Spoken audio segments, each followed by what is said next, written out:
नमस्कार। प्रांजल ज्ञान गंगा में आप सभी का स्वागत है। हम संक्षिप्त महाभारत का पाठ कर रहे हैं जिसमें कि भीष्म पर्व चल रहा है। मैं आपको बताना चाहूँगी कि भीष्म पर्व अब समाप्त होने वाला है। ये लास्ट अध्याय है जो मैं आज पढ़ूँगी। इसके बाद में द्रोण पर्व शुरू हो जाएगा। फिर हम आगे की कथाओं में द्रोण पर्व के अंतर्गत ही कथाओं को पढ़ेंगे। अब तक हम जो कथा पढ़ रहे थे वो भीष्म पर्व के अंतर्गत पढ़ रहे थे। तो चलिए भीष्म पर्व का आखिरी अध्याय पढ़ते हैं जो कि इस प्रकार है। भीष्म जी के पास जाकर सब राजाओं का तथा कर्ण का मिलना। धृतराष्ट्र ने कहा, संजय, भीष्म जी महाबली और देवता के समान थे। उन्होंने अपने पिता के लिए आजीवन ब्रह्मचर्य का पालन किया था। उस समय रणभूमि में उनके गिर जाने से हमारे योद्धाओं की क्या गति हुई। भीष्म जी ने अपनी दयालुता के कारण जब शिखंडी पर बाणों का प्रहार नहीं करने का निश्चय किया, तभी मैं समझ गया था कि अब पांडवों के हाथ से कौरव अवश्य मारे जाएंगे।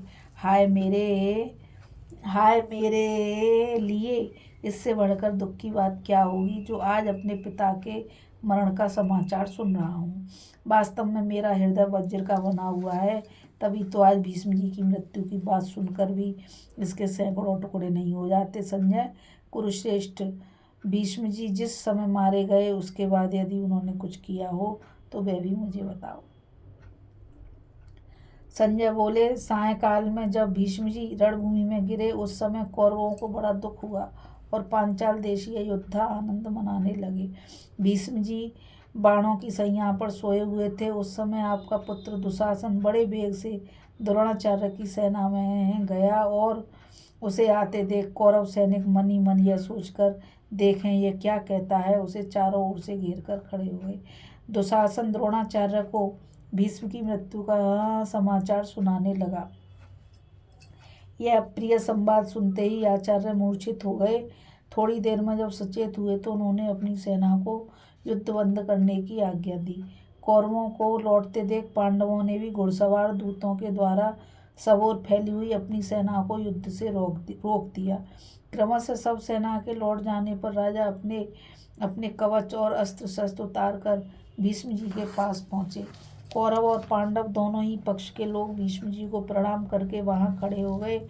उस समय धर्मात्मा भीष्म जी ने अपने सामने खड़े हुए राजा को संबोधित करके कहा, महान सौभाग्यशाली महारथी हो, मैं आप सब लोगों का स्वागत करता हूँ। देवोपम वीरों, इस समय आपके दर्शन से मुझे बड़ा संतोष हुआ है। इस तरह सबका अभिनंदन करके भीष्म जी ने पुनः कहा, मेरा मस्तिष्क नीचे लटक रहा है, आप लोग इसके लिए कोई तकिया ला दीजिए।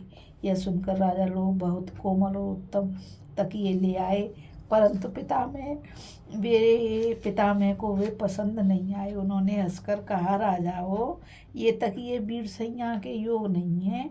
इसके बाद उन्होंने अर्जुन की ओर देखकर कहा, बेटा धनंजय, मेरा मस्तिष्क लटक रहा है और तुम देख रहे हो, इसके लिए शीघ्र ही इस बिछौने के अनुरूप एक तकिया भी ला दो। बेटा, तुम सब धनुर्धरों में श्रेष्ठ और शक्तिशाली हो।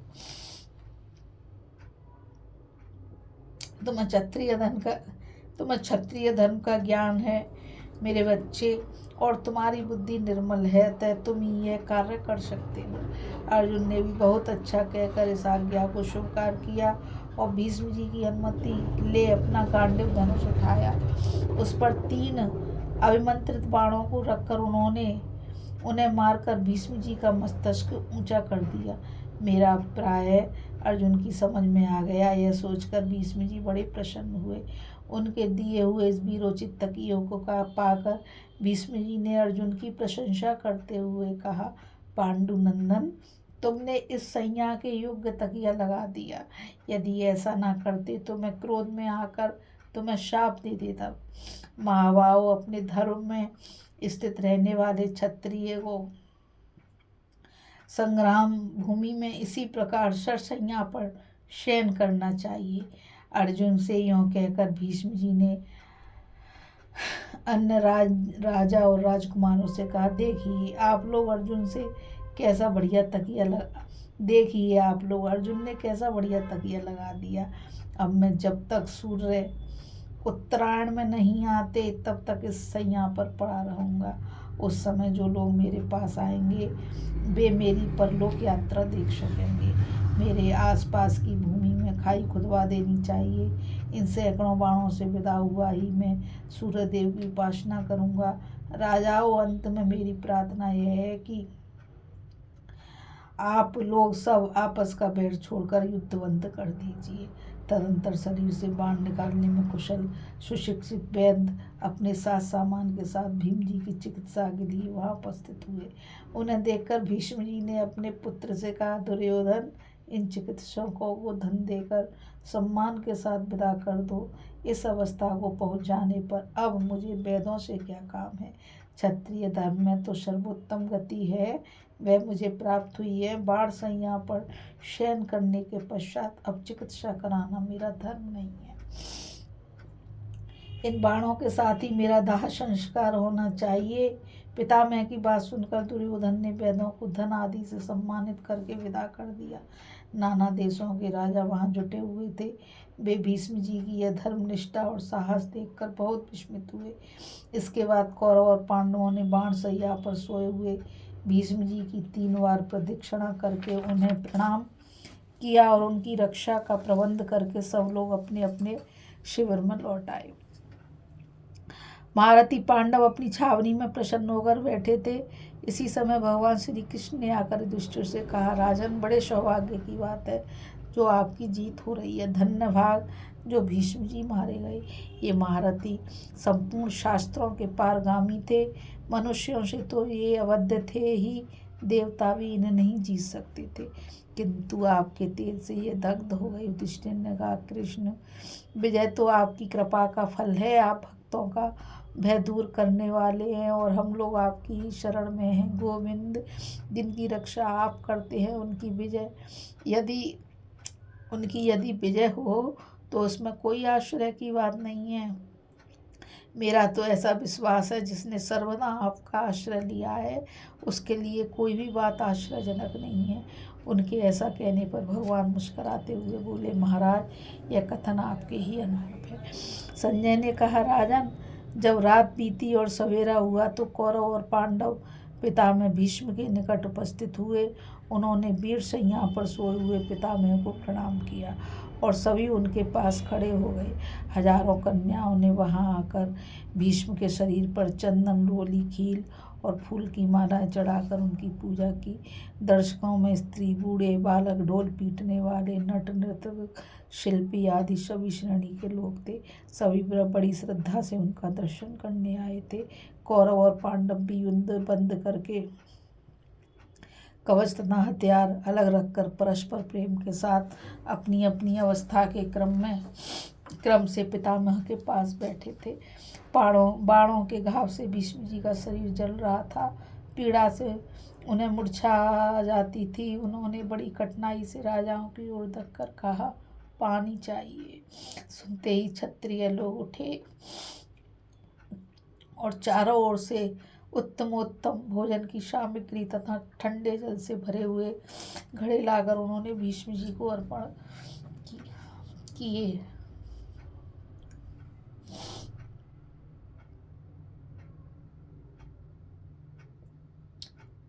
यह देखकर भीष्म जी बोले, अब मैं पहले भोगे हुए किसी भी मानवीय भोग को स्वीकार नहीं करूँगा, क्योंकि मैं मानव लोक से अलग होकर बाण सैया पर शयन कर रहा हूँ। यह कहकर वे राजाओं की बुद्धि की निंदा करते हुए बोले, इस समय अर्जुन को देखना चाहता हूँ। यह सुनकर अर्जुन तुरंत उनके निकट पहुँचे और प्रणाम करके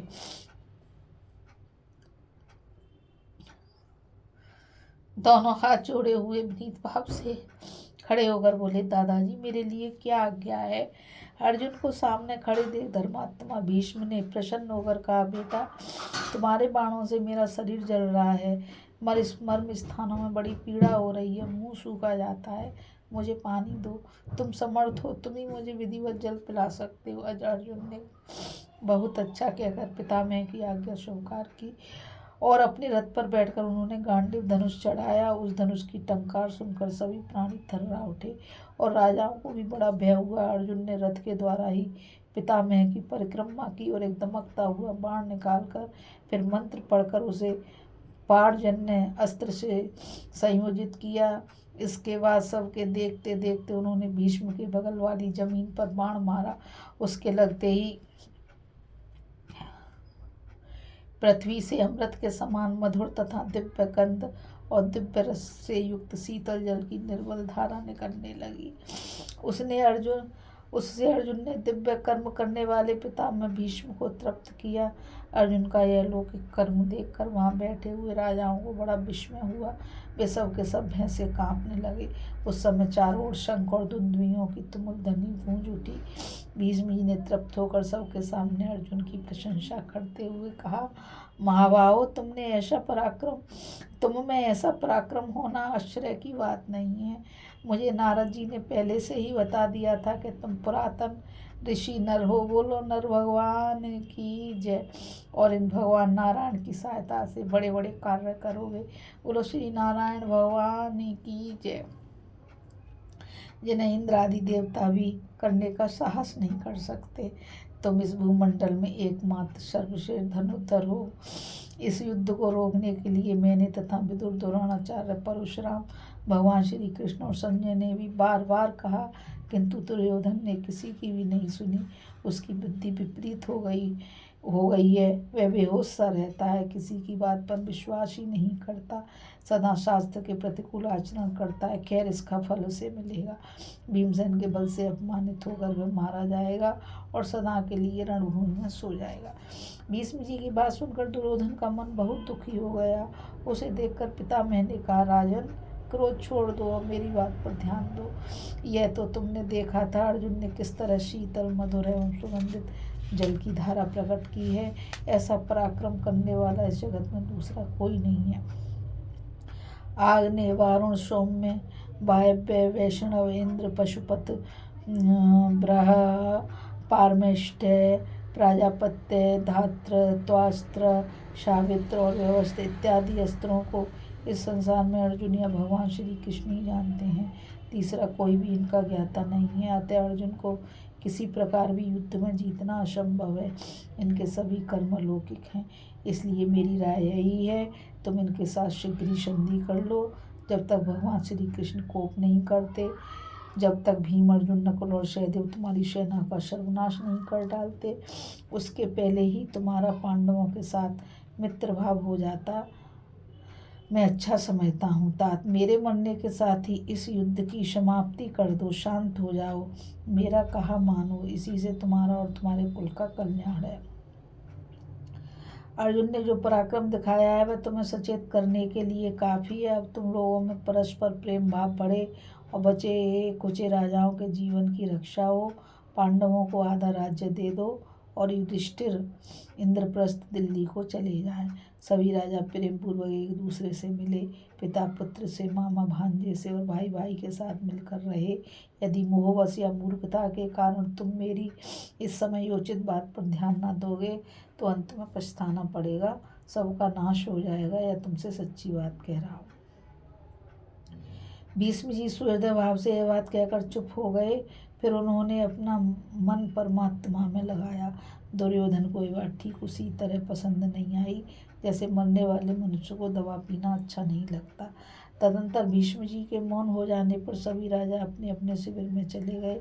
इसी समय कर्ण भीष्म जी के मारे जाने का समाचार सुनकर कुछ भयभीत हो जल्दी से उनके पास आया। उन्हें सरसैया पर पड़े देख उसकी आंखों में आंसू भर आए।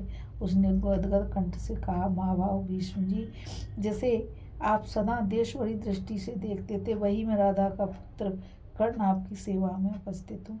यह सुनकर भीष्म जी ने पलक उघाड़कर धीरे से कर्ण की ओर देखा। इसके बाद उस स्थान को सूना देख पहरेदार को भी वहां से हटा दिया। फिर जैसे पिता पुत्र को गले लगाता है, उसी प्रकार एक हाथ से कर्ण को खींचकर हृदय से लगाते हुए इसने पूर्वक कहा, आओ मेरे प्रतिस्पर्धी।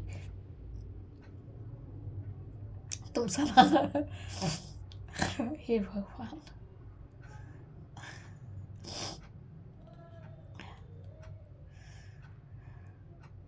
तुम सदा मुझसे लांग डांट रखते रहे हो। यदि मेरे पास नहीं आते तो निश्चय ही तुम्हारा कल्याण नहीं होता। महाभाव, तुम राधा के नहीं कुंती के पुत्र हो। तुम्हारे पिता अधिरथ नहीं सूर्य हैं। यह बात मुझे व्यास जी और नारद जी से ज्ञात हुई है। यह बिल्कुल सच्ची बात है, इसमें तनिक भी संदेह नहीं है। तात, मैं सच कहता हूँ, तुमसे मेरा तनिक भी द्वेष नहीं है। तुम अकारण ही पांडवों पर आक्षेप करते थे, अतः तुम्हारा दुस्साहस दूर करने के लिए ही मैं कठोर वचन कहता था। नीच पुरुषों का संग करने से तुम्हारी बुद्धि गुणवानों से भी द्वेष करने लगी। इस कारण से ही कौरवों की सभा में मैंने तुम्हें अनेकों बार कटु वचन सुनाए हैं। मैं जानता हूँ युद्ध में तुम्हारा पराक्रम शत्रुओं के लिए असह्य है। तुम ब्राह्मणों के भक्त हो, सूरवीर हो और दान से तुम्हारी बड़ी निष्ठा है। मनुष्यों में तुम्हारे समान गुणवान कोई नहीं है बेटा। बाण मारने में, अस्त्रों का संधान करने में, हाथ की फुर्ती में और अस्त्र बल में तुम अर्जुन और श्री कृष्ण के समान हो। तुम धैर्य के साथ युद्ध करते हो, तेज और बल में देवताओं के तुल्य हो। युद्ध में तुम्हारा पराक्रम मनुष्यों से अधिक है। पूर्व काल में तुम्हारे प्रति जो मेरा क्रोध था उसे मैंने दूर कर दिया। अब मुझे निश्चय हो गया कि पुरुषार्थ से देव के विधान को नहीं पलटा जा सकता। पांडव तुम्हारे सहोदर भाई हैं। यदि तुम मेरा प्रिय करना चाहो तो उनके साथ मेल कर लो। मेरे ही साथ इस बैर का अंत हो जाएगा और भूमंडल के सभी राजा आज से सुखी हो जाएंगे।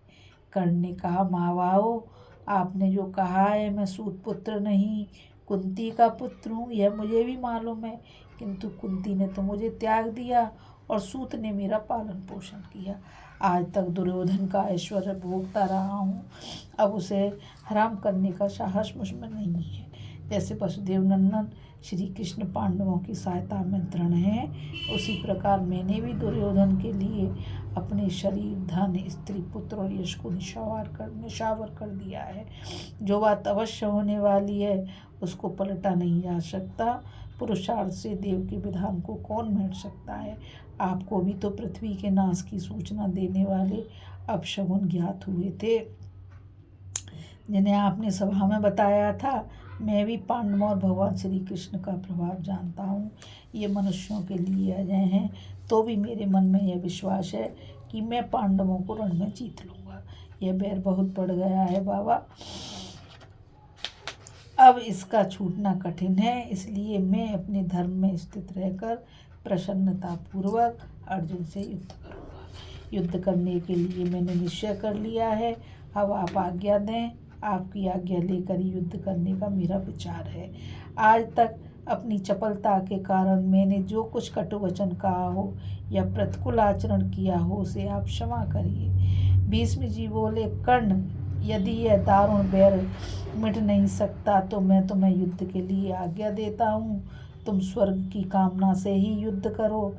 क्रोध और डाह छोड़कर अपनी शक्ति और उत्साह के अनुसार रण में पराक्रम दिखाओ। सदा सत्पुरुषों के आचरण का पालन करो। अर्जुन से युद्ध करके तुम क्षत्रिय धर्म से प्राप्त होने वाले लोकों में जाओगे। अहंकार त्याग कर अपने बल और पराक्रम का भरोसा रखकर युद्ध करो। क्षत्रिय के लिए धर्मयुक्त युद्ध से बढ़कर दूसरा कोई कल्याण का साधन नहीं है। कर्ण, मैंने शांति के लिए महान प्रयत्न किया है, किंतु मैं इसमें सफल न हो सका। यह तुमसे सच कह रहा हूँ। राजन भीष्म जी ने जब ऐसा कहा तो कर्ण ने उन्हें प्रणाम किया और उनकी आज्ञा ले रथ पर बैठकर आपके पुत्र दुर्योधन के पास चला गया। इस कथा में बस इतना ही। आज इस कथा के साथ ही भीष्म पर्व समाप्त हुआ। आगे की कथा में हम द्रोण पर्व पढ़ेंगे। द्रोण पर्व में सबसे पहली कथा है कर्ण का युद्ध के लिए तैयार होना तथा द्रोणाचार्य का सेनापति के पद पर अभिषेक। इस कथा में बस इतना ही। मुझ गीता रावत को आज्ञा दीजिए। कल फिर मिलेंगे एक नई कथा के साथ। और मैं आप सभी से यही कहना चाहूँगी कि इस चैनल को ये नहीं, इस कथा को ज़्यादा से ज़्यादा लाइक, शेयर और सब्सक्राइब कीजिए ताकि यह अमूल्य ज्ञान अधिक से अधिक लोगों तक पहुंच सके। राधे राधे। जय श्री कृष्णा। नमस्कार।